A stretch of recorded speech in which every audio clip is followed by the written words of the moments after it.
Hey guys, what's going on? I'm Mr. Sandman. As you probably realized from the title, I'm going to be explaining how to use the Brute.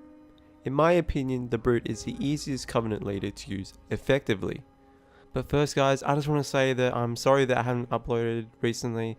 Just being kind of busy, but hopefully in the near future I'll have a lot more uploads coming to you very soon. So look forward to that guys, and make sure you subscribe so that you don't miss any uploads.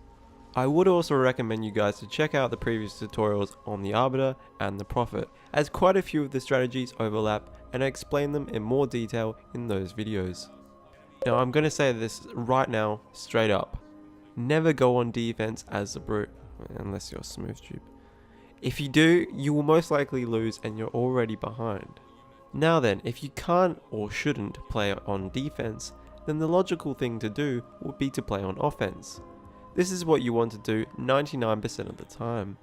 Before I get into the specific strategies, I just want to mention that these mainly apply to 3v3 standard, but can certainly be applied to 2v2. It's just that in 2v2 maps, the strategies are also governed by what map and combo the opponents are. So to start off, you generally want to go Temple second with a supply pad as your first building. While it's certainly viable to go Temple first, it relies heavily on your ability to collect supplies with your chopper, and going Temple second gives you a better economy overall. Of course, if you know the opponent is going Temple first, then you also want to go Temple first. So once you've done that, you want to send your Chieftain to primarily the other Brute's base. Otherwise, choose a Covenant base.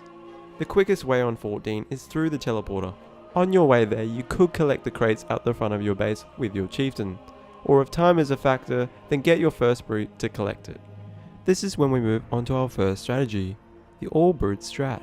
This involves doing all of what I said previously, then immediately start to queue Brutes when the temple is first built. Also make sure you lock your base. You also want to set your rally point to the teleporter. You then alternate between constantly building on your base and building a steady stream of Brutes. You should have about 3 ready when you reach their base. Just before you get there, unlock your base and aim for the pad that is building if you can. If they're all built, then hit a blessed supply pad.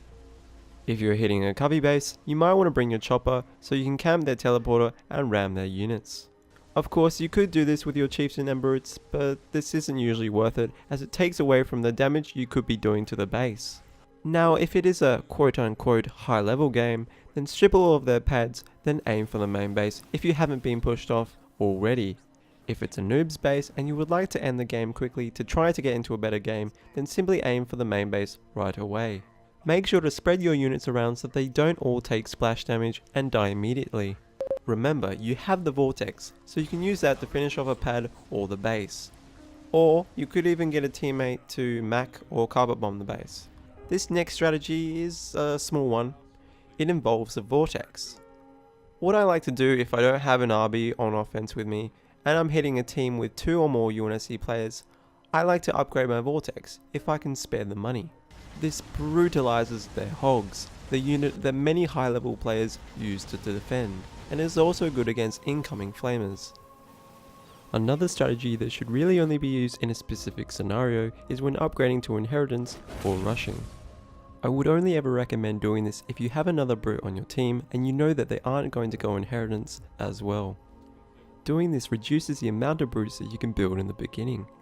However, it gives you the added bonus of doing both more damage to pads while also staying on the enemy's pads for longer and generally being a nuisance. This is a result of the health increase. The next strategy is the Hull Rush. Now I won't explain how to set it up as I did that in my Prophet tutorial and it's exactly the same. But I will explain a few things. Firstly, the Brutes version is much more dangerous as the Brutes and Grunts deal much more damage. The Grunt squad also has a Brute in it replacing the Elite, dealing much more damage than a normal Grunt squad. I mean, sure the Brutes are slightly more expensive than Honor Guards, but you won't notice this. Bonus tip, you can do the Chieftain glitch by using a similar method to the Arbiter glitch. First making sure your Brute is moving, then behind him press X and Y simultaneously. This allows him to traverse impassable terrain and freak out your opponents. It's especially good to get past the gate on 14. This is a follow-on strategy and is used during the mid-game. It involves a Hull Rush but is done on a citadel rather than a keep. It relies on your enemies not paying attention to your intentions, as the mid-game hull rush can be easily stifled.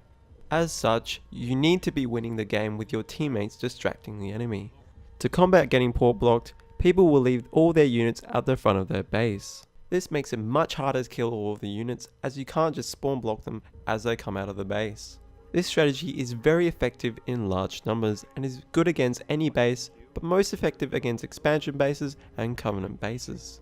Again, this strategy relies heavily on not being found out, so instead of generically sending their chieftain through the teleporter, what they'll do is they'll walk the whole way to the other side of the map.